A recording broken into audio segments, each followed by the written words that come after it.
There are very few constants in my life that inspire joy. One of them is Robert Smith. Are you as excited as I am?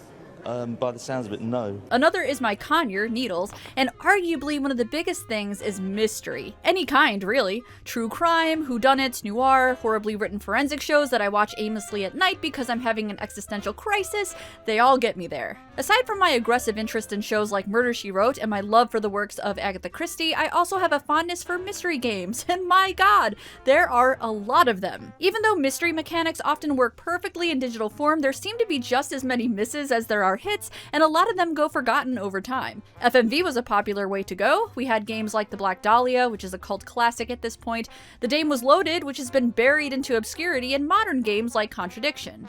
I liked Contradiction. It made me giggle. If I did this, would that mean anything to you?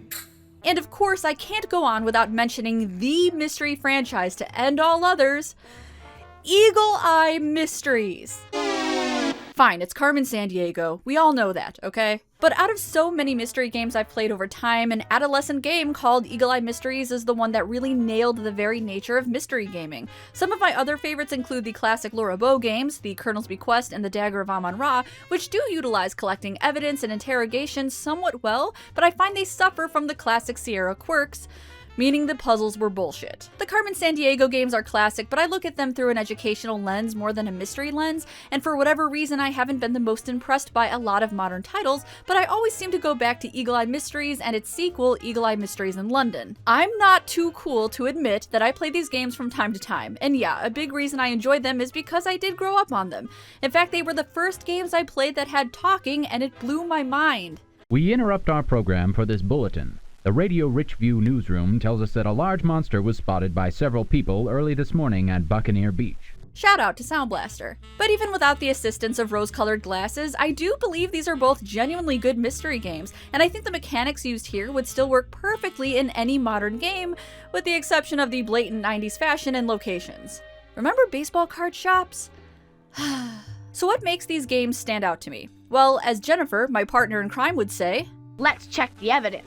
Kids' entertainment sure is ripe for crime plots, isn't it? Remember the adventures of Mary, Kate, and Ashley, where they would, find out what's in your little brother's dresser or something? Or the Detective Barbie games, the Mystery Files of Shelby Woo, Scooby-Doo, Ghost Rider? It's a great market. Teenagers may be obnoxious in real life, but in imagination they are amazing detectives, which is the case for Eagle Eye Mysteries. This game is basically a PBS show come to life, or maybe some kind of Nickelodeon or Disney Channel live-action series where a few kids are in charge of solving crime. I equate it more to PBS because these games do have an educational quality to them, and they love to promote the library. Let's see what we can learn about compasses in the library. After that, we can hop over to the British Library. Maybe we can find out more about those bones here in the library. In the London version, the emphasis is of course on European history, which I thought was vastly more interesting, but I'll try to focus on the first game for this video since they do have similar gameplay. Jake and Jennifer Eagle own the Eagle Eye Detective Agency in their hometown of Ridgeview, where they help the town's inhabitants solve various crimes because for some reason, the police cannot. Police Chief Barnes said we could see the police files on the 4 criminals. Let's see what we can dig up. Why are kids being allowed to solve bank robberies? I'm pretty sure that's the real mystery here. As we boot up the game, we get a snazzy introduction to Jake and Jennifer. Look at this tree house, it's incredible! A computer, TV, an iguana, foosball, and a large-ass globe. I mean, you laugh, but have you seen those globes at World Market or Pier 1? They're way overpriced. Is everyone in this neighborhood rich? Is that why it's called Richview? The duo invite you to join their agency and show you a video that explains the neighborhood. This is a very clever way to present full motion video, I'm impressed. It would have taken up way too much space if it were a higher resolution and it would have run very slowly, so they hid it in a TV. Very nice. Also, are these miniatures? This is badass! Who did this? You choose who you want to work with and you're presented with a list of mysteries to solve. They last anywhere from 10 to 20 minutes and there are 3 levels of difficulty. Ridgeview is basically the Cabot Cove of this universe. It seems like every day there's a new crime happening. Now a lot of these are pretty tame and of course no one gets murdered. It's more like someone cheated on a school test or someone's skateboard was stolen, stuff like that. But I'm going in deep for this review. These teens are gonna solve a bank robbery. The holdup took place just after 1 p.m., when most of my tellers were out at lunch after the noontime rush. I was just reviewing the bad checks when I heard a shot. Very simple UI. You click on the hotspots you want to go to, the red ones being of priority, then start interrogating and clicking on clues perfectly outlined by this blue box. This mystery involves sussing out who stole $100,000. I'm sure it was one of the 4 escaped criminals who robbed the bank. We have all 4 downstairs in the city jail.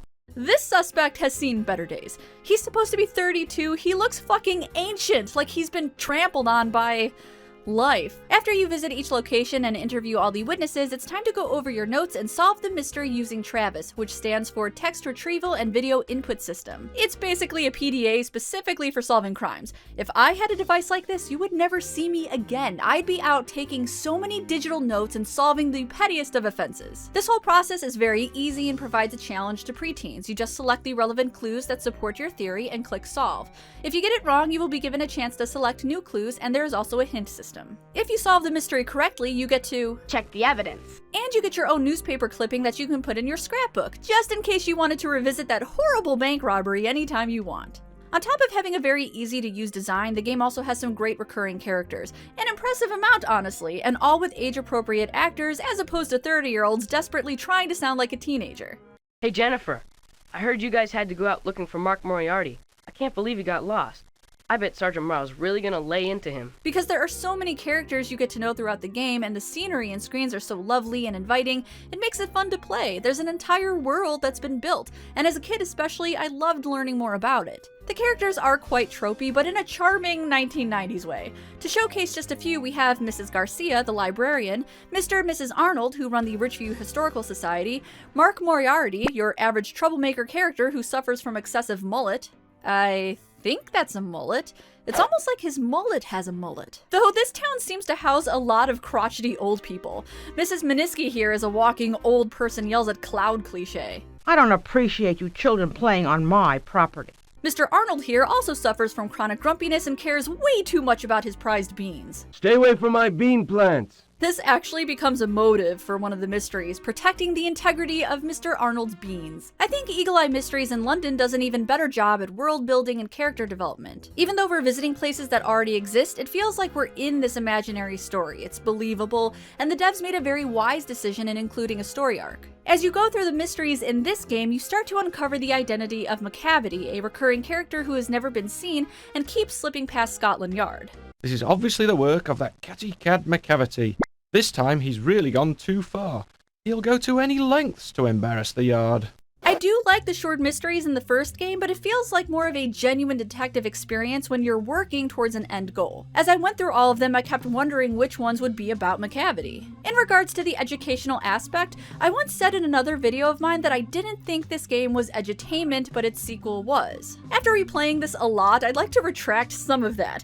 I think I was just too distracted by the crimes themselves to really pay attention to the educational parts, but they do exist in a greater capacity than most children's games. I also think just by comparison, Eagle Eye Mysteries in London felt more like a true edutainment title. Perhaps because even as an adult I still learn a lot of fascinating things about England and European history from this game and retained information that wasn't just used for collecting clues, whereas in the original game it was commonly used as evidence only. But I suppose I would still count it as edutainment since it does make an effort to teach me about human remains. Curious about Mark Moriarty's bones, eh? I'm not surprised. I realized that this mechanic of go to place, talk to people, gather clues, pick clues to solve the mystery sounds very simple, and it is. It's extremely simple, and that is what I want in a mystery game. I think this mechanic still works. Compared to Contradiction, which uses the exact same gameplay, moving around hotspots, interrogating characters, and saving information in a notebook, but it has a little twist. In this game, you use information to find discrepancies in the suspect's stories to move the plot along, but it's very similar,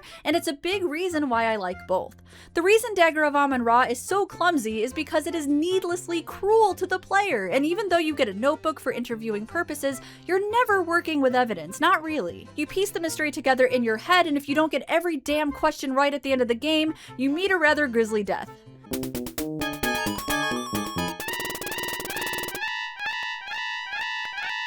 Don't get me wrong, I love Dagger, but in terms of being a mystery game, this one is rather clunky. I don't need the game to hold my hand or anything, I just need it to work, and the Eagle Eye games still do that. They are still super charming and truly act like a mystery game should. I would love a modern take on these titles using the same mechanics and UI, but targeting them towards adults instead. Maybe add some sex and intrigue. Perhaps Mrs. Garcia is in a weird love triangle with Mr. Green, or Ms. Pilaria ends up embezzling money from her weird antique shop. I'm also not opposed to some murder, or maybe even a double murder. I like it when there's a double murder. Everything all right? Yep, 2 corpses, everything's fine. I feel like these titles have been forgotten over time, and that's such a shame to me. I always thought they stood out among the other games I received in childhood. It always made me feel like I was a detective, and is probably the main thing that sparked my love for all things mystery in general.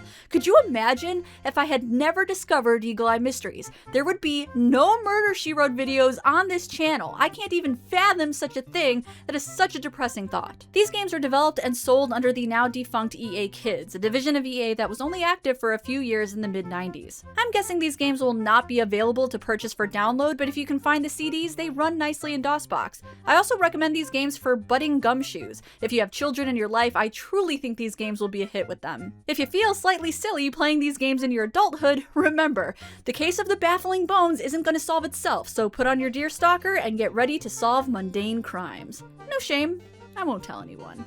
All the kids think Mark is cool now that he's found a skeleton. Let's hear what he has to say about these baffling bones. Hey everyone, thanks for listening to me gush about Eagle Eye Mysteries. I hope your interest is piqued. If you want more mystery content, be sure to check out my Murder, She Wrote videos. Solving crime isn't cheap, so consider supporting me on Patreon, and if you would like and share this video, I would surely appreciate it. As always, I'll see you in the next one.